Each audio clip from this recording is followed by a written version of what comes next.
Bem-vindos ao Horizonte Espírita, o podcast para quem pensa o espiritismo fora da caixa. Eu sou Rodrigo Farias e aqui estão comigo Eric Pacheco. Oi, pessoal. Então, vamos para mais um podcast. Litz Amorim. Oi, pessoal. Muito bom, mais um episódio. E a nossa mais nova participante, Érica Cristina. Oi, gente. Que alegria mais uma vez a gente aqui juntos. Hoje trataremos de uma das funções clássicas de um centro espírita no Brasil, o atendimento fraterno. Para muitas pessoas, ele é a porta de entrada, o primeiro contato com a prática espírita quando se chega a um centro em busca de ajuda e conforto. Como ele funciona? O que é preciso para exercê-lo bem? E que lições ele pode nos dar também fora do ambiente espírita? Para conversar com a gente sobre isso, convidamos a psicóloga Márcia Carijó, do Centro de Educação e Orientação Espírita Jesus Gonçalves, no Rio de Janeiro. Olá, Márcia, seja muito bem-vinda ao Horizonte Espírita. Olá, obrigada pelo convite. Então, Márcia, antes da gente começar com o assunto propriamente dito, você pode falar um pouquinho de você, da sua trajetória no movimento espírita? Para a gente conhecer um pouquinho você. Claro, com certeza. Bom, eu sou Márcia, sou espírita há mais de 30 anos e sou psicóloga. Faço parte da Casa Espírita Centro de Educação e Orientação Espírita Jesus Gonçalves. Desde sua fundação, na verdade, fiz parte da fundação da casa e, enfim, e trabalho também. Uma outra coisa que eu acho interessante colocar aqui para vocês: eu faço parte de uma associação que tem sua fundação em São Paulo, que é a Associação Brasileira de Psicólogos Espíritas, onde a gente promove atendimento psicológico para as pessoas que não têm condição de arcar com o custo de um atendimento, de um tratamento psicológico. Maravilha! Então, vamos agora dar início à nossa entrevista sobre o tema propriamente dito, né? O atendimento fraterno. Começando aqui pela nossa Litz Amorim, diretamente de São Paulo. Márcia, fiquei super curiosa para saber como é que você, que é psicóloga, entende o atendimento fraterno. Então, conta para gente o que é isso, para que serve, se você entende esse atendimento fraterno da mesma forma que se costuma entender aí Brasil afora. Bom, Litz, eu posso te falar que o atendimento fraterno, de fato, é um serviço que a maior parte das casas espíritas realiza, né? E é um serviço importante porque, de fato, como o Rodrigo falou, é uma porta de entrada. E pode ser uma porta de entrada interessante e pode não ser tão interessante assim, né? E é um serviço que ele é proposto com começo, meio e fim, tem toda uma técnica para ser feito. Então, é um serviço que, essencialmente, ele tá colocado para receber as pessoas, orientando sobre como funciona a casa e orientando também sobre a queixa que essa pessoa traz durante o atendimento. Mais ou menos isso, bem a grosso modo, né? Então, quando a pessoa chega à casa espírita, muitas vezes ela nem quando a casa é muito grande, ela nem é percebida. E um dos fatores que gerou talvez a motivação de um atendimento fraterno é exatamente você estar ali disponível para observar essas pessoas e poder trazer esse serviço como um incremento para o trabalho dentro da casa espírita.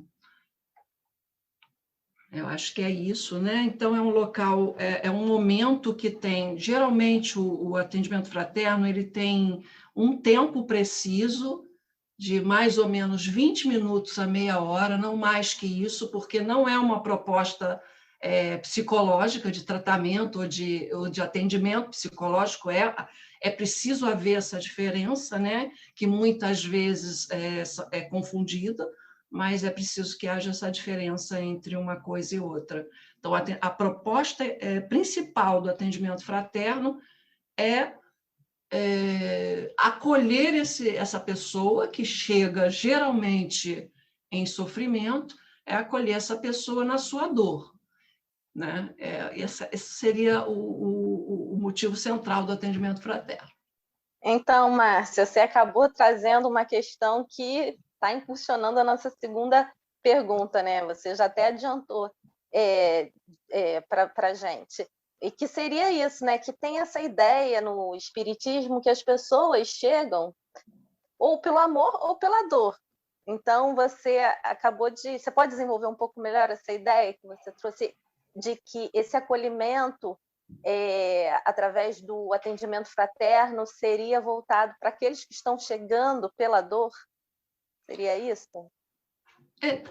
Geralmente, se a gente for parar para pensar, geralmente essa história do amor e da dor, a gente vai encontrar, assim, acho que 90% das pessoas que chegam à casa espírita são pessoas que estão com algum tipo de sofrimento. Então, você vai ter um percentual de pessoas que vão querer saber como a casa funciona, qual é a proposta, etc., e que aí não há necessidade de um atendimento fraterno. Então, para o atendimento fraterno, geralmente é uma pessoa que chega com algum nível de sofrimento, com algum nível de questão, né? Então, essa acolhida ela se torna importante exatamente porque a pessoa chega à casa espírita necessitando de entender um pouco mais o que está acontecendo com ela, etc. Então, o atendimento fraterno não é também alguma coisa que você vá falar do espiritismo para aquela pessoa que está chegando, porque geralmente quem está chegando, na maior parte das vezes, não é espírita. É alguém que foi encaminhado, é alguém que chegou pela dor, e essa pessoa chega querendo um resultado, né? E o atendimento fraterno acolhe essa pessoa, onde a gente ali recebe, geralmente funcionamos em dupla no CEOI, eu não sei como funciona em outras casas espíritas, mas no CEOI ele funciona em dupla, a gente nunca trabalha no atendimento fraterno com uma pessoa só, salvo em situações muito específicas, emergencial, né? Mas, em geral, Érica, é pela dor que as pessoas vão para o atendimento fraterno. E, Márcia, quais as qualidades que a pessoa no atendimento fraterno precisa ter, né? Ela precisa apenas de boa vontade ou uma formação em psicologia, né? Quais as qualidades, né, que ele precisa ter? Érica, essa é uma questão bem, bem importante da gente tratar, porque, de fato, o atendimento fraterno é algo bastante importante e que não basta apenas boa vontade. No meu entender, não basta apenas boa vontade. É preciso que você realmente tenha bom senso, empatia, que você saiba ouvir, que você saiba falar. E tudo isso é necessário que a gente faça um curso. No CEOI, a gente tem o curso de atendimento fraterno. A gente faz um planejamento anual onde a gente coloca o curso como uma proposta. Claro que há 1 ano e meio a gente não tem, por conta da pandemia, mas normalmente a gente tem o curso de atendimento fraterno, onde a gente proporciona àquelas pessoas que são trabalhadores ou frequentadores da casa a possibilidade de ter um conhecimento básico das questões psicológicas, como se faz um acolhimento, como se recebe uma pessoa, todas as técnicas que a gente usa muito o projeto do Manuel Filomeno de Miranda para embasar isso, além do conhecimento da psicologia, para embasar o estudo e a proposta de atualização do atendimento fraterno na casa. Então, eu acredito que a qualidade principal, claro que a boa vontade, ela faz parte, mas não é só isso. Você precisa ter conhecimento do espiritismo, você precisa ter empatia, ou seja, gostar de gente, você precisa ter bom senso e um senso psicológico minimamente estabelecido para você poder administrar as situações que possam vir no momento do atendimento, né? Porque podem haver situações que você não saiba como lidar. Então, é necessário fazer essa atualização até para que a pessoa que estiver fazendo atendimento possa lidar da melhor maneira possível. E isso é um dos motivos porque a gente faz em dupla, né? Porque uma pessoa vai estar fazendo a coordenação do atendimento e a outra pessoa vai estar ali fazendo um reforço mental, espiritual, seja o que a gente queira dizer, mas para que a coisa funcione da melhor maneira possível. Se houver qualquer situação com essa pessoa que está coordenando, a outra pode pontuar ali naquele momento qualquer situação que não seja possível lidar. Mas, na maioria das vezes, é tranquilo, né? Mas pode acontecer de ter situações mais complexas. Antes da gente tratar das situações, daria para você dar uma descrição geral de como, em linhas gerais, né, dentro da sua experiência, como é o atendimento fraterno? Pode ter ouvintes que nunca participaram nem de curso, nunca passaram pelo processo, só para a gente ter uma noção de como é o modelo. Você já falou que são 2 pessoas, né, sempre recebem aquele que busca, não, o atendido.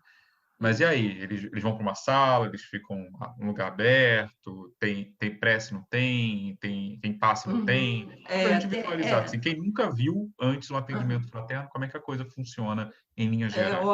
Ótimo, Rodrigo, porque realmente é importante, porque existe todo um conjunto, digamos assim, de regras, né, para que a coisa até possa fluir nesses 20 minutos que a gente falou que é o atendimento, porque o primeiro ponto é que um atendimento fraterno não pode ser muito longo como se fosse uma terapia, né? Porque atendimento fraterno não é uma psicoterapia e muitas vezes a gente vai pegar pessoas que vão fazer uma catarse ali e vão, né, colocar seus problemas. Então, falando assim, como funciona no COI, são 20 minutos, 2 pessoas coordenando, abre-se o evangelho, a pessoa que chega, geralmente a gente pede a essa pessoa que ela abra o evangelho aleatoriamente, nós lemos um pequeno trecho do evangelho e fazemos uma prece,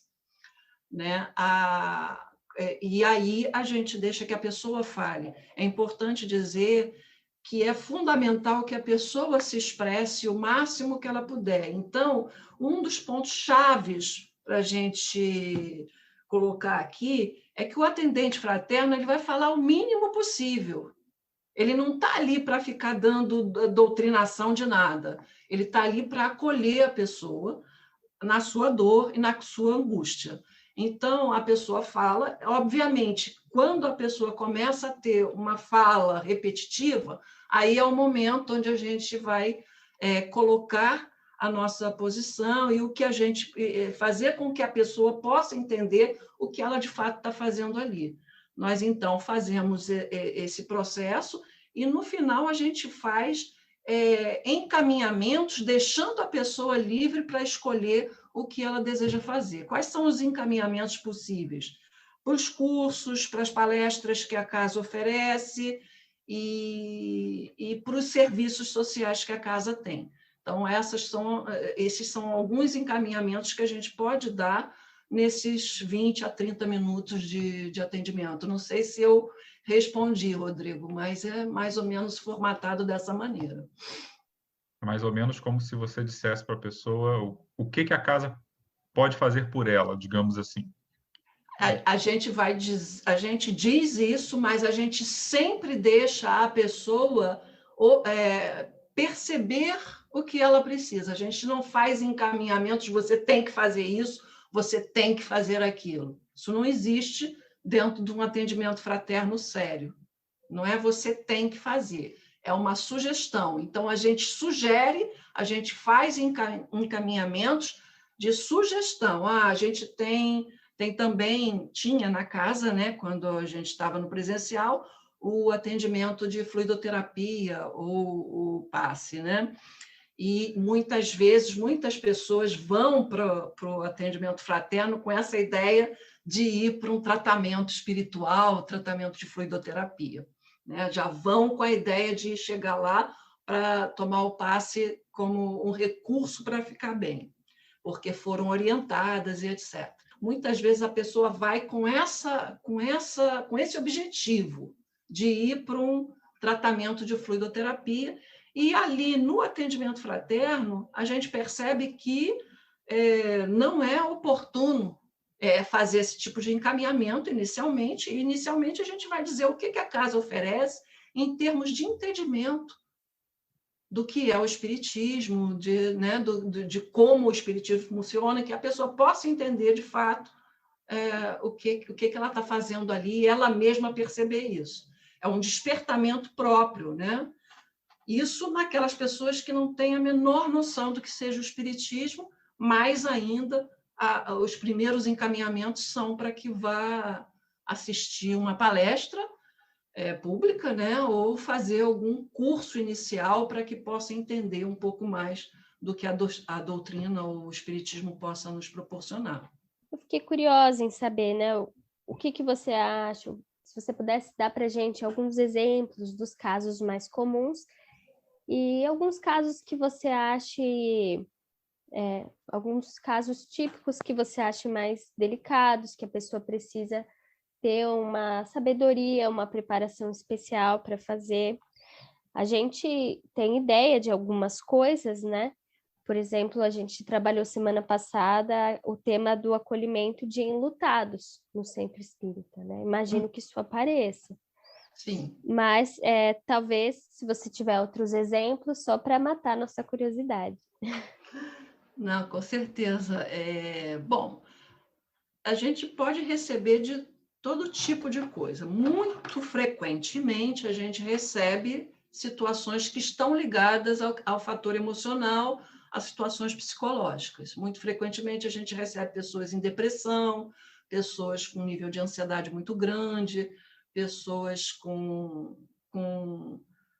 sofrimentos da ordem emocional, né? Então, eu acho assim, via de regra, a gente vai pegar pessoas que estão com esse tipo de sofrimento, e é bom aqui a gente ressaltar que nessas situações é importante a gente não faz encaminhamentos para você vai para o médico ou vai para o psicólogo, mas a gente faz com que a gente pode fazer algum tipo de pergunta para se a pessoa já faz algum tratamento, para que não há substituição entre o tratamento espiritual ou o atendimento fraterno ou a frequência na casa espírita e o tratamento medicamentoso ou o tratamento psicológico.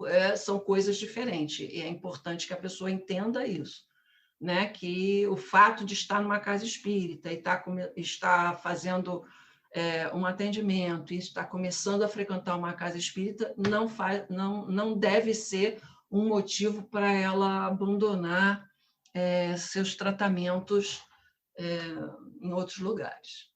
Então, assim, não sei se eu te respondi, Litsa, mas não sei se você quer algum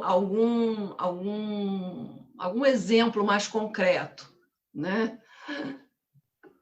Assim, Márcia, até continuando o que a Lídia estava falando, dessa vida real, né, dos assuntos que chegam para o atendente fraterno, quando são essas questões mais delicadas, por exemplo, um frequentador vai lá e fala para quem está fazendo um atendimento que cometeu algum crime, que fira a lei, né, humana, ou então que está numa situação de relacionamento abusivo ou violência doméstica. Existe um protocolo para que esse atendente trate dessas situações? Essa é uma questão bem nevrálgica, digamos assim, né? Porque esses pontos exige que você tenha um senso muito prático e como abordar essas coisas. Se for claramente uma situação de abuso, há que se fazer um encaminhamento para que ela vá fazer uma consulta a um advogado ou que ela vá buscar algum grupo que possa auxiliá-la nessa questão e etc. Com relação a crimes, não cabe ao centro espírita fazer o julgamento de qualquer situação que a pessoa está dizendo ali num espaço que é um espaço sigiloso para aquela pessoa. Então, nós temos que ter esse cuidado, né? Obviamente que, bom, eu como psicóloga, eu já recebi algumas situações assim. No centro espírita, no CEOI, nesses anos todos que eu estou no CEOI, eu acho que somente uma vez eu recebi uma situação onde a pessoa dizia que tinha cometido um crime no passado, né? Então, naquele momento de atendimento fraterno, nós estamos apenas ouvindo aquele sujeito. E se ele está ali revelando uma situação que ele fez no passado e está ali pedindo ajuda, a gente vai acolher essa ajuda, né? Obviamente, como seria, como é na ética profissional do psicólogo, se dentro da sessão terapêutica alguém diz que cometeu um crime, também tem a questão ética, e isso é um ponto muito complexo. Na casa espírita, é mais complexo ainda, porque tem a questão da própria casa espírita, a questão do espiritismo em si, e desse não julgamento daquilo que a pessoa fez, né? Então, não nos caberia delatar ou incriminar se for alguma coisa no nível do crime. Então, indo para a próxima questão aqui,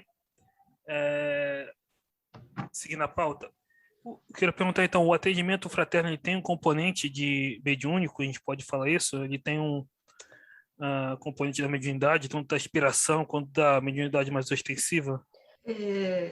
Essencialmente, Eric, não, né? O formato do atendimento fraterno não é para se fazer mediunizado, digamos assim.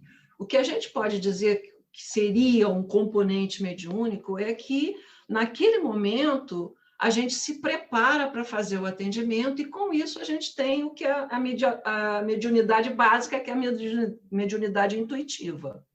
Então, nesse quesito do atendimento fraterno, o atendimento fraterno ele não é para fazer psicofonia ou psicografia, nada disso. E aí eu coloco até um detalhe que muitas pessoas vão para a casa espírita para fazer o atendimento fraterno com essa ideia de que vai ter um médium muito especial que vai dar uma comunicação e vai fazer alguma leitura daquilo que ela está passando e vai trazer milagrosamente uma definição para aquilo. E não é assim. Então, assim, você vai estar ali inspirado pela espiritualidade do local e a tua própria intuição, como pensando no que Kardec diz no Livro dos Médiuns, que todos somos médiuns com a mediunidade intuitiva. Márcia, no centro no qual você trabalha, vocês recebem muitas pessoas com dificuldades de ordem material, né? E a gente queria saber se existe algum encaminhamento específico para isso, situações de pobreza, de vulnerabilidade social, etc. Recebemos, sim. Nós temos um trabalho social, a Ação Social Amazonas Hércules, que é um trabalho que acontece aos domingos, nós temos todo um trabalho para atingir um grupo de pessoas, né, da comunidade mais necessitada materialmente falando. Temos um trabalho com as pessoas em situação de rua, também aos domingos, e hoje, no momento da pandemia, não está acontecendo o de ida à rua, né? Mas existe um trabalho específico com relação a isso. Mas com relação a atendimento fraterno, né, alguns desses participantes desse Domingo de Luz, eles são, às vezes, encaminhados por algumas situações necessárias, questões espirituais, né? A questão material ela é trabalhada nessas ações sociais, mas eles participam de alguns atendimentos fraternos para, enfim, em outras situações que seja necessária. Mas a casa tem esse trabalho já há bastante tempo também, desde o início da casa. A casa tem 27 anos, e desde o início a gente tem essa proposta de atendimento que tem palestra pública, tem educação de espíritos, e tem o atendimento fraterno para aqueles que desejarem. E tem o trabalho social, materialmente falando. Então, Márcia, na prática, como é que é o trabalho de fazer uma separação, se a gente pode dizer assim, quando a pessoa traz um problema que se confunde de ser de ordem material ou espiritual? Por exemplo, a depressão com um problema, um processo obsessivo. Como é que, né, na prática, o atendente consegue lidar com isso? Se a gente percebe que a pessoa tem algum componente, alguma situação de obsessão, né? Como que a gente lida com isso no atendimento fraterno?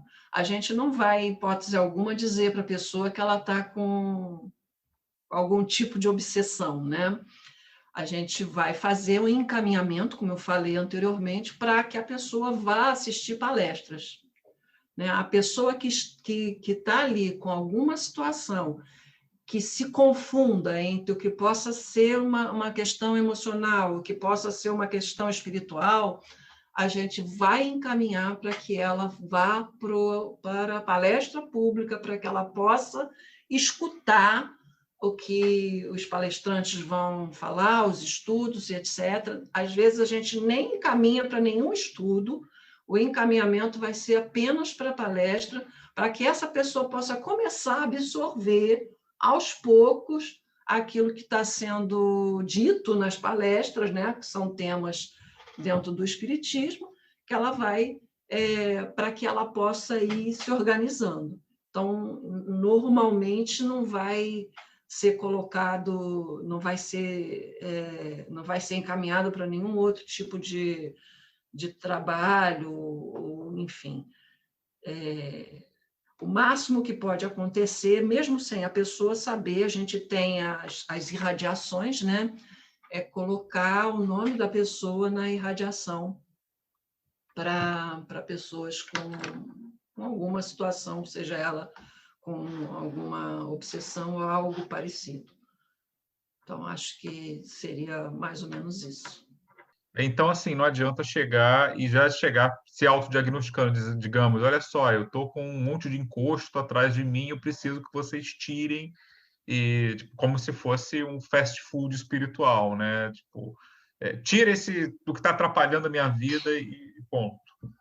Não adianta a pessoa chegar com uma espécie de autodiagnóstico, olha, eu estou cheio de encosto e, por favor, tirem isso de mim. É uma lógica diferente, digamos assim, do que a gente vê, por exemplo, em igrejas que praticam exorcismos e coisas do gênero, né? A pessoa meio que já presume que o problema dela é espiritual e acabou e não tem mais nada a ser dito, você vai atrás do que você acha que é a providência devida.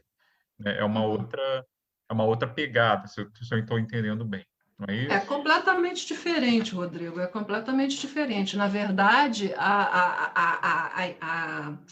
a condução que a gente deve dar numa situação dessa é exatamente tirar essa ideia de que a gente está ali para resolver esse tipo de coisa que você falou, de resolver a pessoa estar com encosto ou qualquer coisa desse tipo, tirar esse tipo de dúvida e fazer com que a pessoa entenda que o processo não está fora dela, está dentro dela.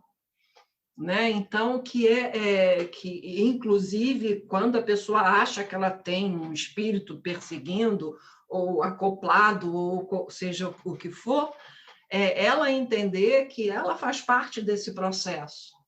Né? Então, o básico é a pessoa entender que ela precisa fazer alguma coisa ela mesma e que não tem um milagre dentro do espiritismo, ou dentro de uma casa espírita, que vai fazer tirar esse encosto que você falou. Né? Então, na verdade, o que vai acontecer é a pessoa começar a entender que ela precisa buscar os caminhos dela mesma, buscar os caminhos de entendimento. O que a gente fala muito dentro do CEOI é que é a educação de espíritos. Né? A gente fala, a base do Centro de Educação e Orientação Espírita, a base dele é muito da educação do espírito em todos os sentidos, né? Da educação cognitiva, mas também da educação emocional. Né? E esse é o ponto. Então, mas quando você pega uma pessoa muito desorganizada num atendimento fraterno, às vezes é bastante complexo fazer com que a pessoa consiga entender isso. Então, você tem que ter muita paciência, saber ouvir e saber como falar naquele momento para aquela pessoa que está ali em dor. Para ela, aquilo alguma coisa que ela precisa de remover de alguma maneira. E, obviamente, que também pode ter algum componente psicológico aí, psiquiátrico. Né? Então, são coisas que a gente precisa saber fazer a diferença. Márcia, eu queria saber se você trabalhou na formulação desse modo como vocês trabalham no atendimento fraterno, ou se você já participou de formações de pessoas que trabalham com isso. E junto com essa pergunta surge porque a gente tem observado algumas pessoas relatando acolhimentos inadequados ou imprecisos no movimento espírita, né?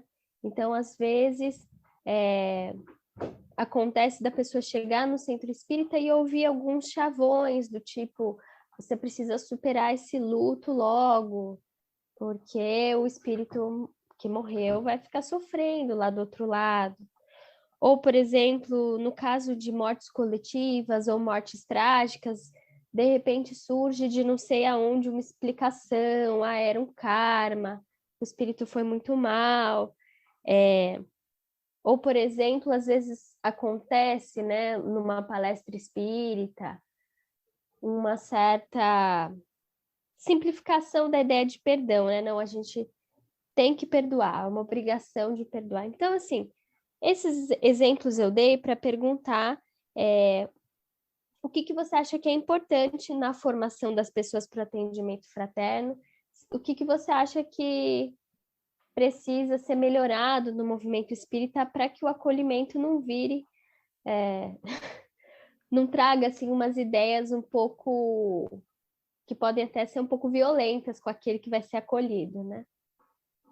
Nossa, essa é uma pergunta super importante, Litsa, porque, de fato, esse é um ponto que a gente precisa ter muita atenção na formação de pessoas que vão fazer o atendimento fraterno, né? Porque a gente está lidando com humanos, todos somos humanos e todos temos as nossas mazelas emocionais, e os nossos entendimentos, às vezes, não tão corretos, e às vezes a gente erra, né? Se equivoca, como você colocou. Né? E isso não deve acontecer num atendimento fraterno, ou seja, você não tem que... Primeiro ponto, você não tem que julgar o outro de maneira nenhuma, você não tem que dar nenhuma orientação desse tipo, se você tem que perdoar, se o espírito que está do enlutado está preso ao plano material porque você está com pensamento. Eu sei que existe no meio espírita muita gente que faz isso, e isso é um dos pontos extremamente importantes na formação de pessoas que vão fazer essa acolhida nas casas espíritas, porque a proposta do atendimento fraterno não é que você doutrine ninguém, que você faça proselitismos e etc. Então, a proposta é você realmente receber aquela pessoa que está com dor, saber ouvir aquela pessoa e saber o que falar para ela, né? E certamente, essa questão que você pontuou aí do perdão é uma questão bastante complexa, né? E também que muita gente leva ao pé da letra, e no momento que a pessoa está ali em dor, em sofrimento, você não tem que falar de perdão, você não tem que falar de Jesus, você não tem que falar da doutrina espírita em si, ou do espiritismo, né?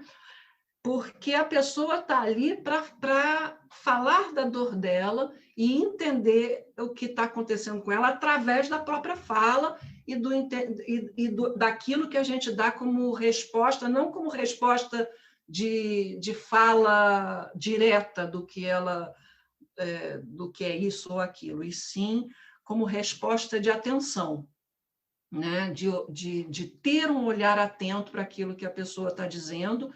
E se ela pedir algum tipo de informação, a gente informa no nível do que o Espiritismo nos coloca, se ela pedir essa informação.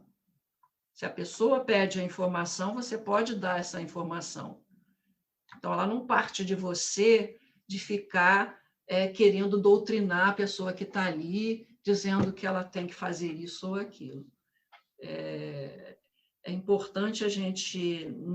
Eu sei que existem vários centros que fazem formação de atendente fraterno, a gente faz, como eu falei, e a gente prioriza muito abordar essas fases do atendimento, de atender, de orientar, de perceber o que a pessoa conseguiu captar e deixar bem claro que a resposta está nela, né? E que a gente não vai dar esse tipo de encaminhamento em momento nenhum. Então, é importante a gente alinhar isso em toda vez que a gente faz uma atualização, porque a gente percebe, lá no centro, às vezes acontece, sim, já aconteceu de uma ou outra pessoa ter esse tipo de abordagem que você falou. E não é próprio. Eu diria que pode ser até complexo para a pessoa, pode ser até ruim, essa pessoa nem volta ao centro espírita por conta disso, né? Por conta de uma abordagem que ela vai considerar negativa. E de culpa, né? Então, você estabelece se você chega e diz para a pessoa que você tem que perdoar, a pessoa não consegue perdoar, de jeito nenhum, e você diz, não, mas porque Jesus disse, porque isso, porque aquilo, você começa a embolar a cabeça de uma pessoa que está se sentindo culpada por alguma coisa, essa culpa vai se tornar maior, e ela, em vez de ter ajuda, ela vai sair do centro pior do que entrou, e essa não é a proposta do atendimento fraterno. Eu achei curiosíssimo, vocês nem sugerem que a pessoa possa ir ao psicólogo, ao psiquiatra, né? Você só pergunta, você está fazendo um acompanhamento e é isso. A gente pergunta, normalmente a gente não sugere, a gente procura dizer na formação do atendente fraterno que esse não é o objetivo, né? Em algumas situações, quando a pessoa já fala alguma coisa a respeito disso, a gente pode reforçar que seria um caminho, tá? Mas não é a indução. Você tem que ir a um psicólogo, você tem que ir a um médico.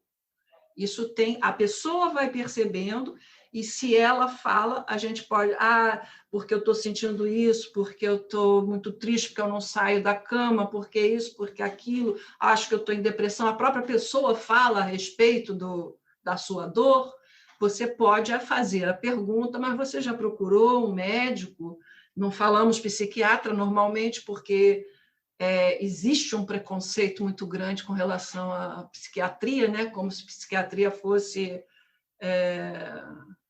algo para pessoas com doenças mentais gravíssimas, os ditos no senso comum de malucos, né? Então, hoje em dia, as pessoas já conseguem entender que a psiquiatria é ampla e tem um trabalho importante, mas a gente não faz esse tipo de encaminhamento. A pessoa pode até perguntar, por isso que a gente pergunta, você já procurou um médico? Às vezes procurou um clínico, procurou que pode fazer o encaminhamento, mas normalmente o atendimento fraterno, a proposta não é para fazer esse tipo de indução e sugestão direta.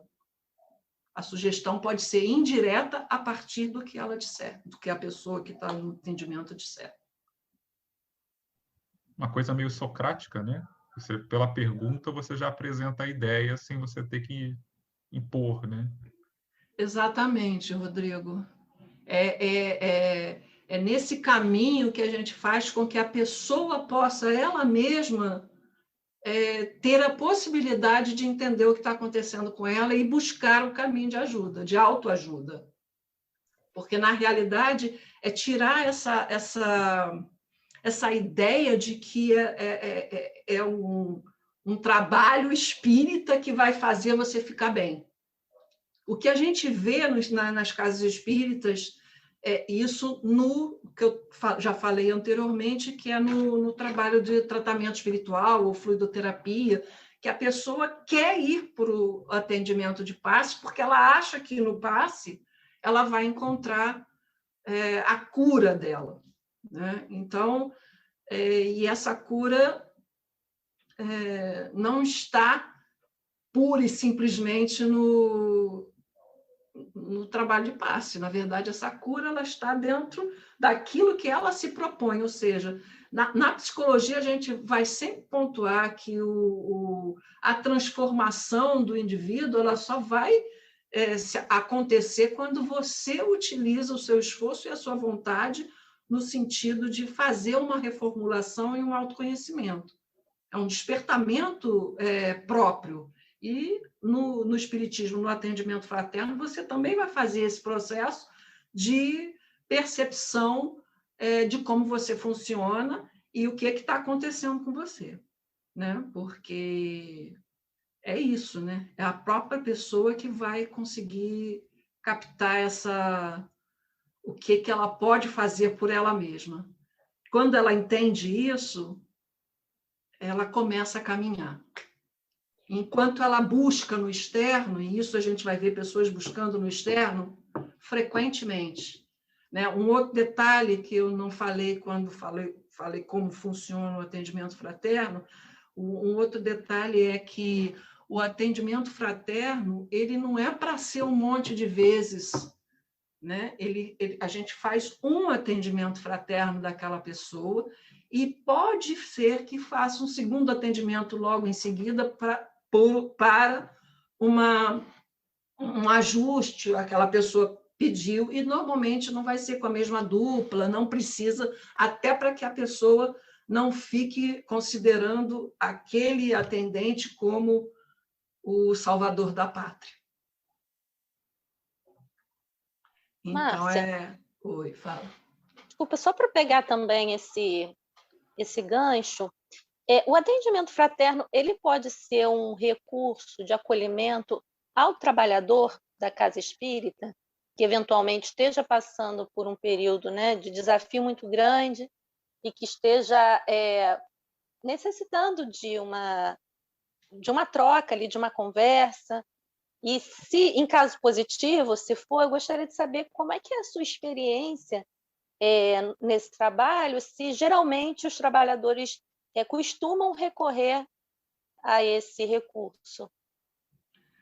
Com certeza, Érica. Super importante a sua pergunta, porque, com certeza, o atendimento fraterno também é uma proposta para os trabalhadores da casa. E, sim, temos, pelo menos no CEOI, muitos trabalhadores que buscam esse auxílio, né, de estar ali no atendimento, buscando o atendimento fraterno, para ter um auxílio desse autoentendimento. Então, é importante a Casa Espírita estar aberta para os seus trabalhadores, né? Obviamente, então, isso tem que funcionar para os trabalhadores e até para aqueles que também fazem, eventualmente, fazem atendimento fraterno, porque todos nós podemos ter momentos em que a gente esteja precisando de falar e ser ouvido.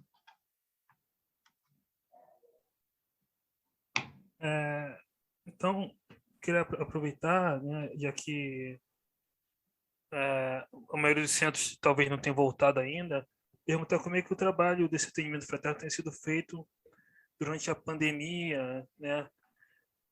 Se tem sido continuado online, né? Quais os empecilhos desse atendimento à distância, né? Se é diferente, enfim. Olha, Eric, nós no CEOI, na verdade, fizemos poucos atendimentos via online nesse processo, nesse momento de pandemia.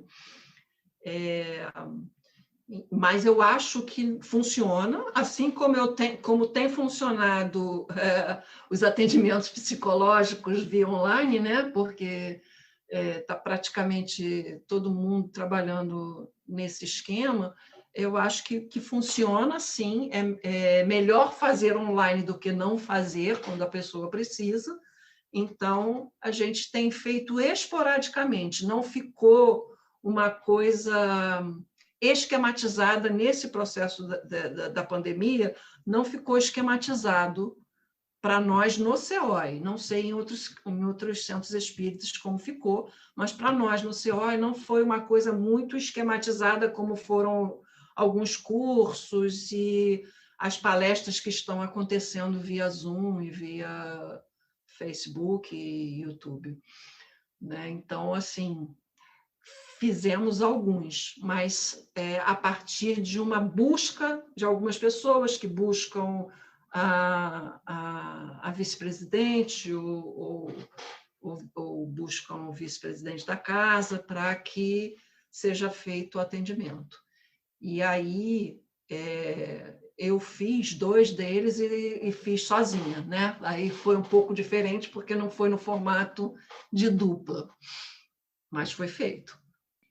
Márcia, como você mostrou para a gente, o acolhimento fraterno é uma prática, digamos assim, sucinta. Você acolhe a pessoa e mostra para ela o que a Casa Espírita pode oferecer, né? Mas eu imagino que com a sua prática na clínica como psicóloga, você também considera que é importante para as pessoas resolverem os problemas, terem vínculos, terem grupos de apoio, amizades. Vocês já pensaram em ter, dentro do Centro Espírita, alguma prática que fosse mais terapêutica, assim, para além daquelas que são tradicionais nos centros, na maioria dos centros do movimento espírita brasileiro? Ou seja, você acha que os centros espíritas poderiam fazer mais coisas para acolher as pessoas nas suas dores? Olha, Lídia, é muito bom você fazer essa pergunta, porque na casa, no CEOI, nós temos um viés bastante ligado à psicologia, né? Claro, fazendo a diferença entre uma coisa e outra, mas nós temos, sim, fizemos já alguns trabalhos muito ligados à área da psicologia, e tem um ponto-chave que eu falei inicialmente a Associação Brasileira de Psicólogos Espíritas, aqui no Rio de Janeiro, ela foi iniciada dentro do CEOI. Então, é uma proposta de trabalho trazer a psicologia, não para juntar com o espiritismo, são duas coisas diferentes, mas trazer a psicologia para dentro de casas espíritas.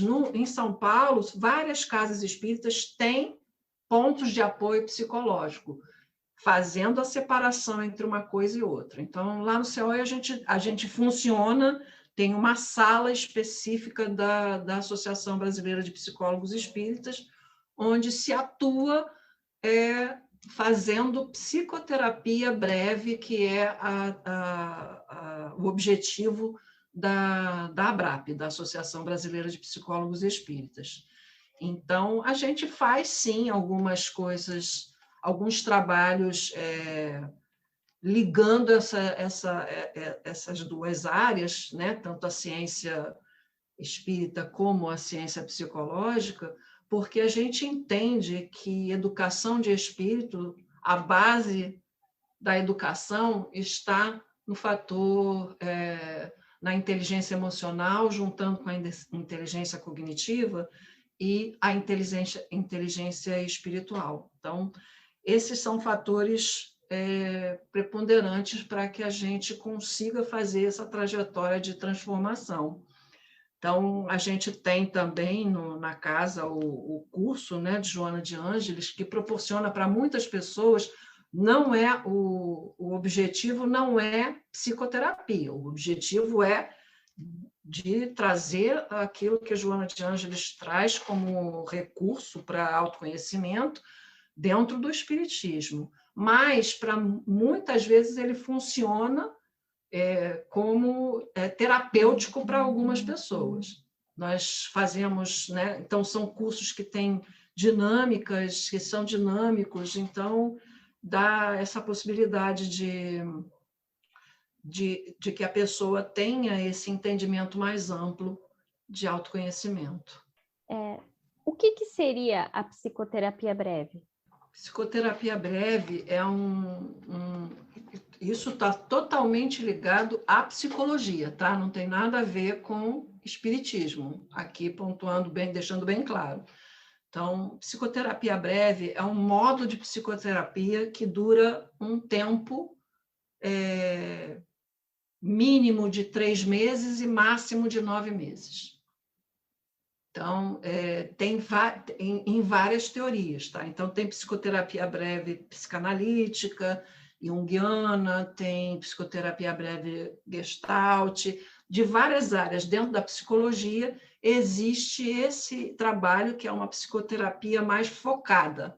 Então, ela tem um foco, né? A pessoa vai participar, por exemplo, na ABRAP, a ABRAP de São Paulo, por exemplo, ela faz um atendimento de 3 meses apenas. São 12 sessões.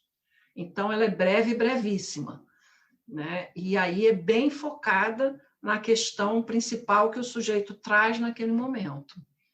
E aqui no Rio, a gente faz 6 meses. A psicoterapia breve são 6 meses e também com essa característica de ser focado numa situação que a pessoa traz. Não sei se ficou claro ou se precisa de mais alguma informação. Tá ótimo, obrigada.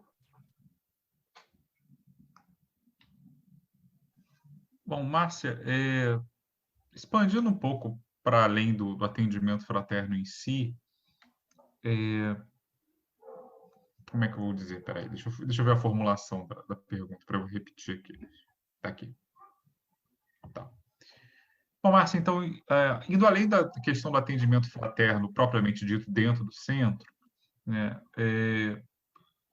as habilidades que são requeridas para fazer um bom atendimento, né, elas podem ser aplicadas também fora do ambiente do centro espírita? Existe, Rodrigo, um trabalho que é exatamente fazer o atendimento fraterno nos lares, né? Mas isso só acontece para aquelas pessoas que não têm condição de estar no ambiente da casa espírita. Não sei se a pergunta é essencialmente para isso, ou se o atendimento fraterno seria uma proposta que a gente pode usar para a nossa vida diária. Eu não sei se eu entendi bem a sua pergunta, ou se são as duas coisas que você quer saber. É a segunda, mas já que você falou pela primeira, tudo bem, também complementou bem. Então, junta as duas coisas, matamos 2 coelhos numa cajadada só. Né? Mas, assim, essa então, essa questão, quanto mais entendimento a gente tem disso, obviamente que a gente pode, na nossa vida diária, utilizar esse conhecimento que a gente teve numa formação de atendimento fraterno para lidar com um amigo, com familiares, não fazendo uma coisa estruturada como a casa espírita, mas saber lidar com as pessoas de uma forma geral, com bom senso, com empatia, enfim, com generosidade, né? Com estar presente na vida do outro. Agora, formalizado existe quando a pessoa está doente e aí a equipe vai à casa da pessoa. É uma coisa que você acabou me lembrando, só pontuando aqui, eu já fiz o curso de atendimento fraterno, porque afinal o CEOI é a minha casa também. Então, eu já fiz mais de uma vez, isso é requerido para todos os trabalhadores da casa, né? As pessoas que querem formalmente fazer parte da equipe. E, assim, uma das coisas que eu acho que ficaram mais marcadas dos cursos que eu fiz, já faz um tempinho, mas é sempre essa ênfase na questão do ouvir, do saber ouvir, né? Uhum. Porque, às vezes, e uma coisa que também a Cláudia Galenter, que esteve com a gente no último episódio, falou para a questão do luto, né, de você estar presente e saber ouvir. Porque, às vezes, eu acho que nós espíritas tendemos, por formação, com uma doutrina muito focada, olha como a gente fala, doutrina, né? Já pressupõe quase um sermão, já pressupõe uma apostila, já pressupõe ficar recitando tópicos e coisas do tipo. A gente pode ser muito palavroso. E o atendimento fraterno é um exercício na direção, não vou dizer contrária, porque não é exatamente uma oposição, mas é uma direção diferente, é uma outra polaridade, né? De ouvir o outro e deixar ele se manifestar sem necessariamente você ter que ter a responsabilidade naquele momento. Eu vou dar a solução, vou agir aqui como o super-herói da caridade. Eu acho legal no atendimento fraterno. Isso que você disse me lembrou um pouco de uma coisa que foi dita pela Maria Laura Cavalcante, num livro chamado Mundo Invisível, dos anos 80, que é uma espécie de etnografia, por assim dizer, de um centro espírita. Um centro espírita famoso aqui no Rio, lá em Copacabana, se não me falha a memória, em que ela dizia, uma coisa que me chocou muito quando eu li isso com 20 anos, ainda naquela empolgação prepotente de terceira revelação, minha religião é melhor que a sua e tal. E ela falava de como, muitas vezes, na questão da assistência, ela notava que a hierarquia social ficava ainda presente, né? Aquela coisa da caridade, eu vou te ajudar porque você está em dificuldade. Então, mesmo sem querer, às vezes a pessoa se põe num patamar diferente, né? E no atendimento fraterno, uma coisa, pelo menos da maneira como o CEOI aplica, né, lá dentro do projeto Manuel Filomena, como você bem disse, você tem que tomar muito cuidado com isso. Esse ouvir tem que ser um ouvir de verdade, né? E não aquele ouvir do tipo, eu vou ficar aqui só esperando você acabar para te cuspir a solução para a sua vida mágica, mística e irrecorrível, né? É outro tipo de habilidade, né, que não é muito fácil. Não é nem um pouco fácil saber ouvir, né? E é fundamental, eu diria, o saber ouvir. Porque o que você falou aí de importante, né, Rodrigo, é que a gente realmente sabe falar, mas ouvir, a gente tem uma certa dificuldade de, né, a gente escuta, mas ouvir com integralidade, ouvir com atenção e sem dispersar sua atenção, é realmente algo que você precisa ir aprendendo devagar, né? Ir aprendendo aos poucos. Então, talvez por isso a gente sempre coloca isso como um ponto-chave na formação de atendentes fraternos dentro do centro, né? Porque, de fato, nós somos verborrágicos às vezes, né? E os espíritas às vezes gostam de fazer doutrinação, que é outra, realmente eu considero que é uma palavra um pouco complicada, né? Nós não estamos aqui para doutrinar ninguém, e sim para nos educarmos em conjunto, né? Coletivamente, para que a gente possa se tornar melhor.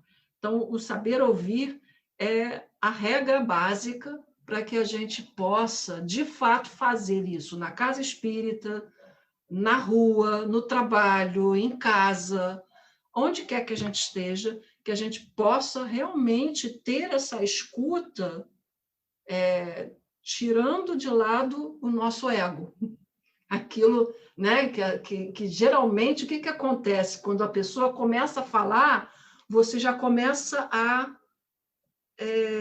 fazer mentalmente a resposta para aquilo que a pessoa está dizendo. Com isso, você ouve metade do que ela diz, se ouvir a metade. Então, assim, é básico a gente entender que o saber ouvir é você, de fato, estar ali atento àquilo que a pessoa está te dizendo. E no atendimento fraterno, isso é fundamental. E eu diria que na vida isso é fundamental. Né? E vocês falaram aí com relação aos enlutados, que foi falado no último podcast de vocês. Para o enlutado, isso, então, é fundamental. Porque o enlutado não quer saber que você fique dando respostas para ele.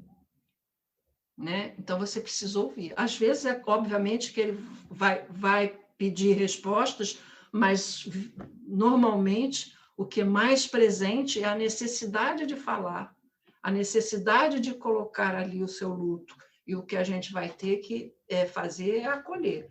E isso é através do saber ouvir. E saber ouvir faz com que a gente saiba falar na hora certa. E aquilo que a gente deve falar naquela hora. Márcia, eu acho que você já apontou aí, né?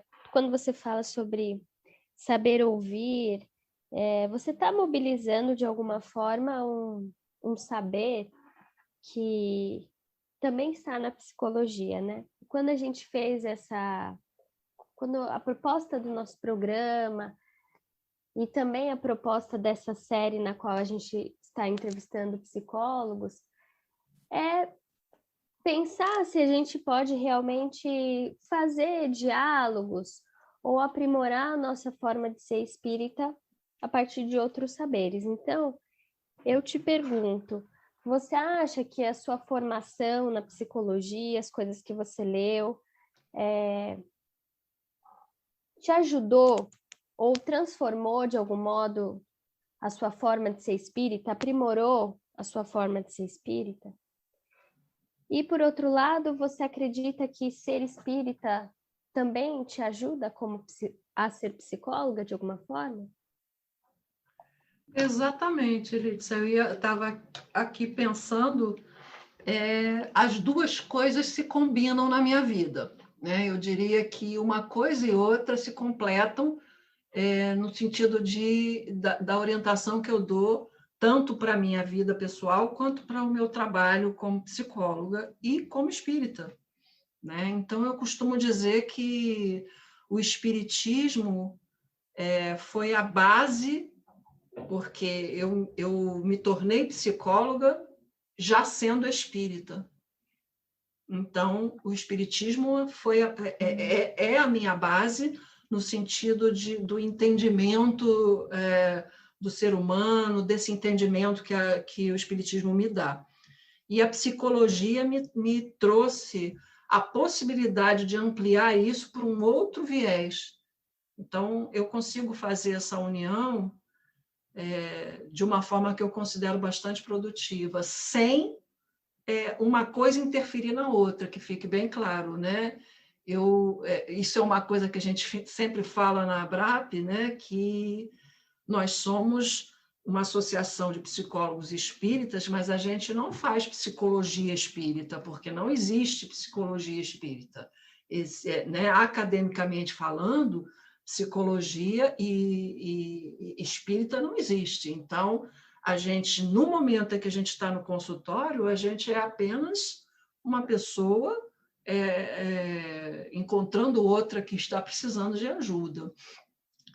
Mas o conhecimento do espiritismo me dá base para que eu possa lidar com essas pessoas que vêm ao meu consultório de uma forma muito mais perceptível, no meu entender.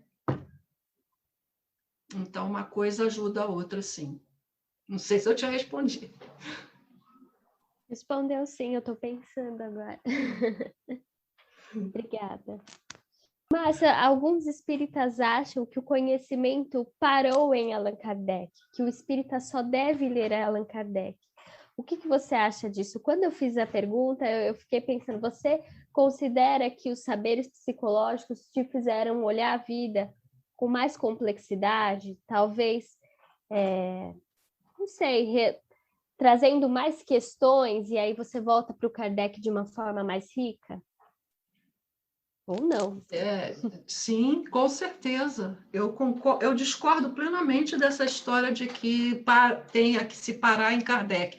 Acho que a base kardeciana é importante, mas a gente precisa saber ampliar e saber como ampliar, né? Então, eu diria que atualmente, né, até fazendo esse gancho de novo entre psicologia e espiritismo, para mim, eu faço sempre. Atualmente, a psicologia vem trazendo, a gente tem o movimento da psicologia positiva, que traz coisas que a base do movimento da psicologia positiva tem muito a ver com o espiritismo.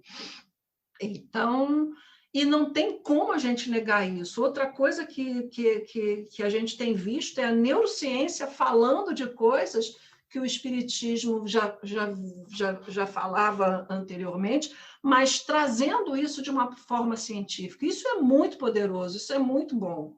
Então, eu acredito que, sim, a gente tem que ampliar com consciência, com uma percepção, sem também, digamos assim, viajar na maionese. Né? Mas não dá para ficar naquele radicalismo, naquela inflexibilidade, que eu acho que às vezes acontece com alguns espíritas, que é se tornar tão inflexível que não consegue abrir para uma coisa que o próprio Kardec falou, né? De ampliação daquilo que foi estudado lá na época dele. Mas acho que é isso. Tá ótimo, obrigada. Então, ficamos por aqui, né? Agradecemos a vocês, ouvintes, pela atenção, agradecemos novamente a Márcia por ter nos emprestado um pouco do seu tempo, da sua experiência e do seu saber, e esperamos que todos tenham gostado. E se não tiverem gostado, vocês podem nos dizer, né? Mandem seus comentários, suas sugestões, suas críticas, nós estamos sempre abertos. Esse tipo de feedback é importante, e nos vemos no próximo episódio. Muita paz para todos.